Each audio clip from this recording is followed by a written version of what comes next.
Assalamualaikum warahmatullahi wabarakatuh. Di sini kami dari kelompok 5 yang beranggotakan saya sendiri, Sandiadi Pratama, dan teman saya Tri Wahyu akan mempresentasikan mengenai hasil kerja kelompok kami yang berjudul Perilaku Konsumen Pendidikan. Yang pertama adalah pengertian dari perilaku konsumen. Menurut Mangkunegara, perilaku konsumen adalah tindakan-tindakan yang dilakukan oleh individu, kelompok atau organisasi yang berhubungan dengan proses pengembalian keputusan dalam mendapatkan atau menggunakan barang-barang atau jasa ekonomis yang dapat dipengaruhi oleh lingkungan. Menurut Winardi dalam Sumarwan, didefinisikan sebagai perilaku konsumen adalah perilaku yang ditunjukkan oleh orang-orang dalam merencanakan membeli dan menggunakan barang-barang ekonomis dan jasa.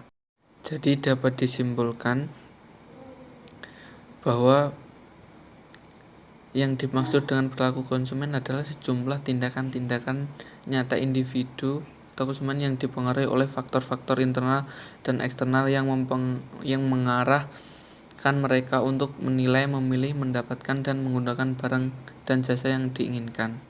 Selanjutnya adalah faktor-faktor perilaku konsumen. Nah, ada beberapa faktor perilaku konsumen. Yang pertama adalah faktor budaya. Yang kedua adalah faktor sosial. Yang ketiga faktor pribadi, dan terakhir adalah faktor psikologi. Yang selanjutnya adalah prinsip perilaku konsumen. Yang pertama adalah pendapatan yang terbatas. Hal ini adalah suatu masalah dalam suatu ekonomi bagi konsumen. Untuk menyiasati harus berpikir bijak sebelum melakukan kegiatan konsumsi agar tercapai keseimbangan antara pemasukan dan pengeluaran. Yang kedua adalah kemampuan konsumen dalam membedakan biaya dan manfaat. Biaya dan manfaat adalah hal yang penting yang selalu diperhatikan konsumen sebelum membeli sesuatu produk. Yang ketiga adalah adanya hukum berkurangnya tambahan kepuasan. Terdapat sebuah hukuman ekonomi yang memaparkan bahwa semakin banyaknya jumlah produk yang dikonsumsi seseorang, maka semakin kecil kepuasan untuk manfaat yang dapat dihasilkan. Poin yang keempat adalah hubungan perilaku konsumen dengan lembaga pendidikan.